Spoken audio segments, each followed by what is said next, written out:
What's up? It's Mark here. Thanks for tuning in. This is going to be my top 15 tips and tricks video. Maybe a little less, maybe a little bit more tips and tricks. We'll see how it is. But I'm still finding out new things that really improve and really help the gameplay even now that we're a week and so into the game. And one of the first tips I want to start off with is instead of leaving game and returning to the main menu to change your world tier, you can come to Kyovashad and you can come to this world tier statue right here. And you can use this statue to change your world tier to Adventure, Veteran, Nightmare, Torment, and you don't have to leave, get stuck at that impending doom of game start pending screen. You can come right here and go from right there and change everything from right here. Alright, and for my second tip of the day, we're going to be talking about potions. Now, instead of opening up your inventory and going to consumables, right-clicking a potion, pressing A on controller, whatever it is, you can customize your emote wheel and you can put potions in here, you can put scrolls, you can put whatever consumable you want in your emote wheel in any of these 3 slots. And you can also create keybinds on the PC so you don't even have to open up your emote wheel and you can still pop a potion or any of these consumables.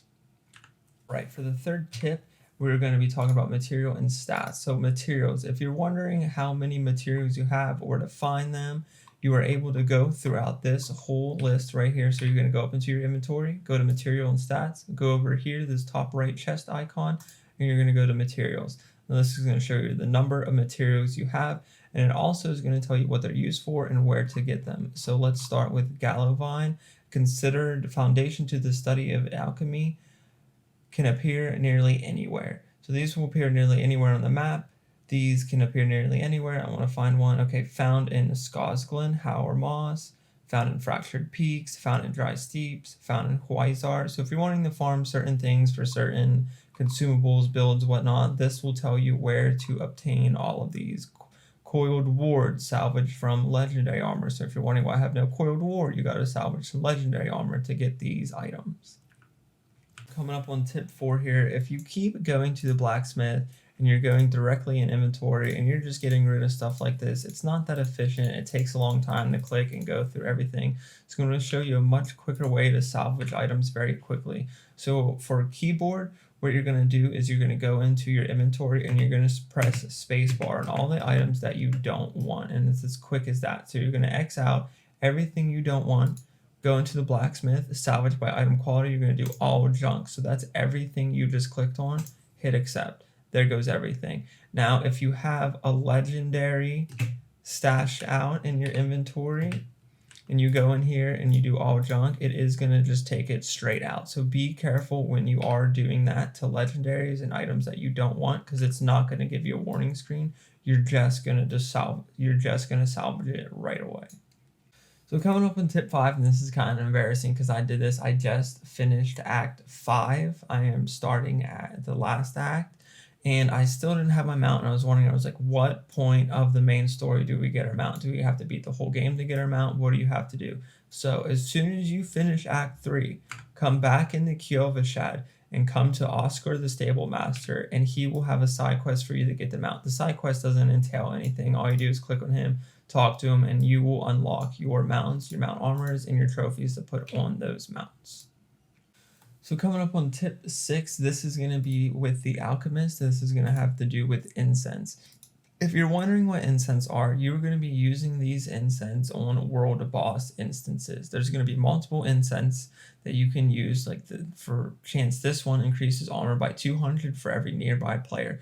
And this is going to mainly be used for world bosses and taking down the Legionnaire events and whatnot. So this is going to be super helpful in dealing with those types of events.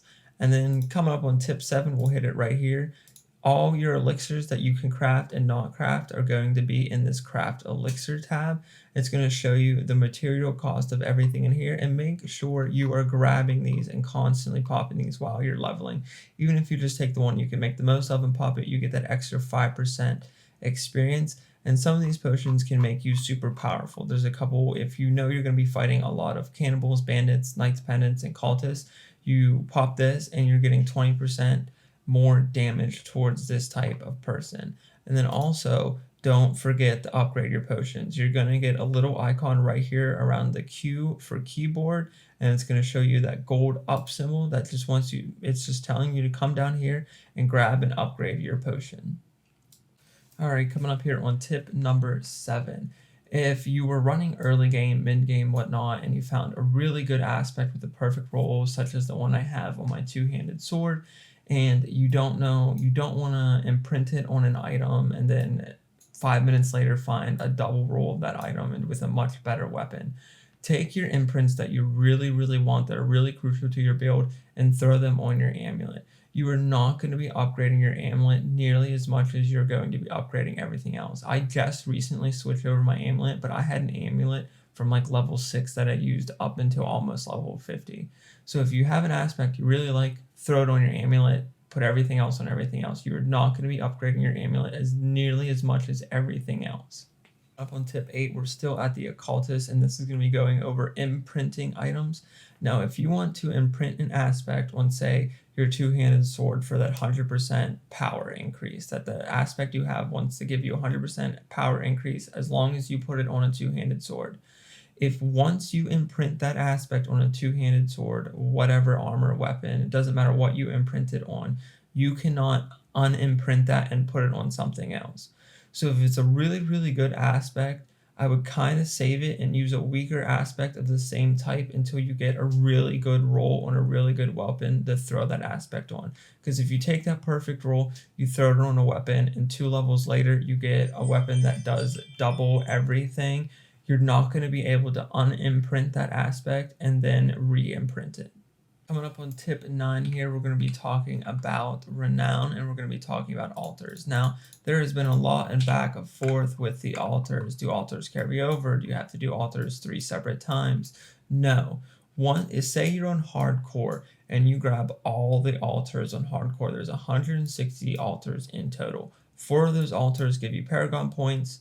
4 of them give you +5 to obols, and the rest give you +2 to your stats of strength, intelligence, willpower, and dexterity. Now, once you unlock all 160 of these altars, you don't get the renown for them once you start season 1 or you go to softcore or vice versa, but you do get those stat bonuses. You will never have to acquire your altars of Lilith for the stat bonus again. You will have to pick them up if you want the renown, but you are able to earn all the renown you would get from your altars of Lilith just by traversing the map, doing the dungeon side quest, and getting the waypoints and whatnot. The renown skill points that you get from unlocking renown, these do not carry over from hardcore to the softcore. They are realm only. So if you unlock all of these on your hardcore character dies, your next hardcore character will still have the skill points, the potion capacity, the obols, and the paragon points. Your realm character will have that, but it cannot work vice versa with going from season to season, hardcore to softcore, softcore to hardcore. The only thing that carries over between the two are the stats you earned from the altar of Lilith. Now, speaking of what carries over back and forth, for tip number 10, once you beat the campaign on whether it be softcore or hardcore, you never have to beat the campaign again. If you beat it on softcore, you do not have to beat the campaign on hardcore or season 1. Once you unlock the mount on softcore or hardcore, you do not have to unlock the mount again. If you unlocked your mount on softcore, you start a hardcore character, you will have the mount. You will have it right from the start. If you're on your hardcore character and your hardcore characters die, from level 1 of your new hardcore character, you will have the mount. So for tip 11, we're going to be talking about what to do at the start. So if you're coming in just now on the hardcore, softcore, whatnot, or if you're looking forward to season 1, and you start clear from the beginning, everybody resets, starts from level 1. If you know where your aspect is in a dungeon and you know that that aspect is pertinent to your build, you don't have to do anything but run straight to that dungeon, clear the dungeon, and get that aspect. The game is not region locked. You can go anywhere on the map at any given time. You can start in the level 1 area in Kiova Shed down here, and as soon as you beat that prologue quest, you can go the whole way down to Gate Hole, you can go all the way up to Scott's Glen, you can go wherever you want on the map. The game is not region locked. For tip number 13, this is going to be pertinent to early game. So during the early game, you want to be salvaging everything. When it comes to imprinting and upgrading your legendaries, upgrading rares, whatever it may be, it costs a decent amount of items. So for this, let's just upgrade this for chance. So once you get to here, you are going to need a ton of these items. So we're at 14, 16, and 4, and I only have 6 of these. You want to be dismantling and salvaging as much as everything as you can, so that way when you do get to mid-game and end-game, you have those materials already in hand. And the same goes potions. You're going to need a bunch of materials for potions. So as you're running throughout the game, don't ignore the ore veins and don't ignore the plants on the ground. Be picking up those things constantly because you're going to need them in an abundance as you're playing throughout the game. Okay, so tip number 14 is going to have to do with a group play in your town portals.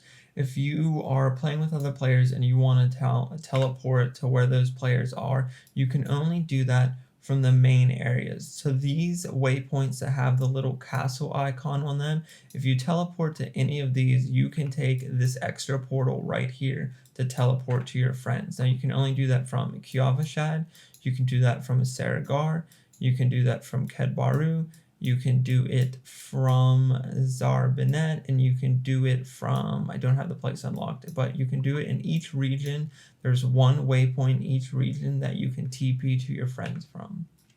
And our final tip, enjoy the game. Play the game how you want to play the game. Use the class you want to play. Use the build you want to play. Do not get so invested in being top tier and using metas. Don't follow guides word from word and take everything with a grain of salt. Don't ruin the game for yourself. Play the game how you want to play, enjoy yourself, and have fun. If you enjoyed the video, please leave a like and follow below, and I'll catch you all next time.